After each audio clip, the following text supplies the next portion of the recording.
Hello guys, welcome to our channel. இந்த வீடியோவில் நம்ம என்ன பார்க்க போகிறோம்னா 12th ஸ்டாண்டர்ட் ஃபிசிக்ஸில் ஒரு இம்பார்ட்டண்ட்டான 5 மார்க்கான ஆக்சியல் லைனை தான் பார்க்க போகிறோம்.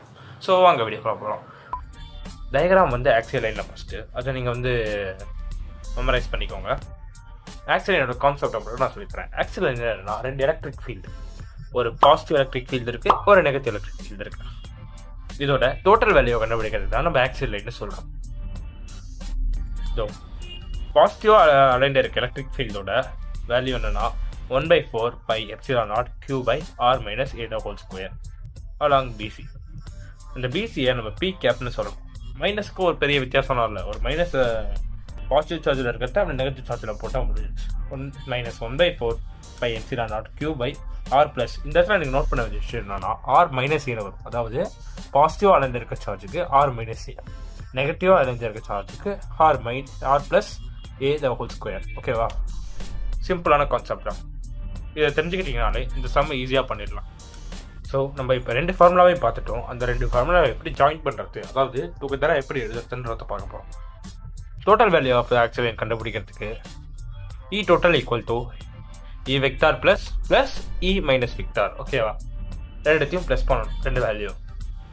இப்போது நான் பாசிட்டிவாக அலைன்ட் இருக்க சார்ஜை வந்து எழுதிக்கிறேன். அதோட ஃபார்முலா எழுதிக்கிறேன். 1/4 pi epsilon naught q by r minus a the whole square p cap. இந்த இடத்துல எதுக்கு மைனஸ் வந்திருக்கு நீங்கள் கேட்கலாம். மைனஸ் எதுக்காக வந்திருக்குன்னா, இதோட அதாவது இ வெக்டார் மைனஸோட வேல்யூ என்னன்னா -1/4 pi epsilon naught q by r plus a the whole square p vector. மைனஸும் ப்ளஸும் சேர்ந்து மைனஸ் ஆயிடுச்சு.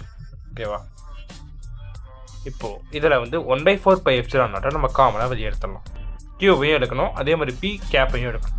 எடுத்தோம்னா பேலன்ஸ் என்ன உள்ளே இருக்கும்னா 1/-1/r plus a the whole square இருக்கும். இப்போ நம்ம இதை கிராஸ் மல்டிப்ளை பண்ண முடியும்ல.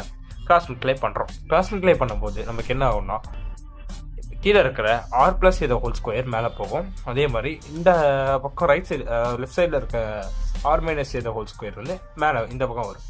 ஓகேவா? ஸோ இதை வந்து a square plus B square formula வந்து நம்ம சேர்த்து எழுதிக்கும் போது r square minus a square the whole ஸ்கொயர்னு வரும். இப்போது இது எப்படி இருக்குது, a plus B the whole square மாதிரி இருக்குது.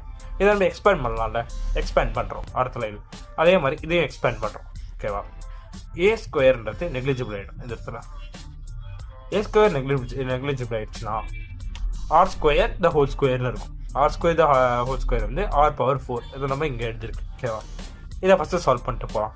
இதை சால்வ் பண்ணுறதுக்கு பார்த்தீங்கன்னா இதை வந்து நம்ம எக்ஸ்பேண்ட் பண்ணி எழுதிருக்கோம். எக்ஸ்பேண்ட் பண்ணி எழுதுன பிறகு இங்கே ஒரு மைனஸ் இருக்கும்ல, அந்த வேல்யூ வந்து இது கூட மல்டிப்ளை ஆகுது. உள்ள மல்டிப்ளை ஆகும்போது மைனஸ் இருக்கிறதெல்லாம் ப்ளஸ் ஆகும், ப்ளஸில் இருக்கிறதெல்லாம் மைனஸ் ஆகும். இப்படிதான் உங்களுக்கு.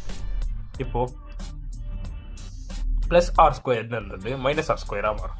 அதே மாதிரி -2ra ப்ளஸ் 2ra மாறும். இங்கே பாருங்கள், அடுத்த லைனில் நான் எழுதி கேன்சல் பண்ணியிருக்கேன். எப்படின்னா மைனஸில் இருக்கட்டும் ப்ளஸில் இருக்கட்டும் கேன்சல் ஆகும். அது அந்த ஃபார்முலாவில் பார்த்தீங்கன்னா R square minus R square cancel ஆகிடும்.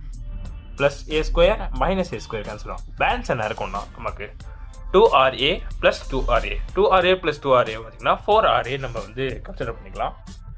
அந்த 4ra நம்ம எக்ஸ்பேண்ட் பண்ணி எழுதிக்கலாம். எப்படின்னா 2 × 2ra அப்படின்னு சொல்லிட்டு எக்ஸ்பேண்ட் பண்ணி எழுதிக்கலாம்.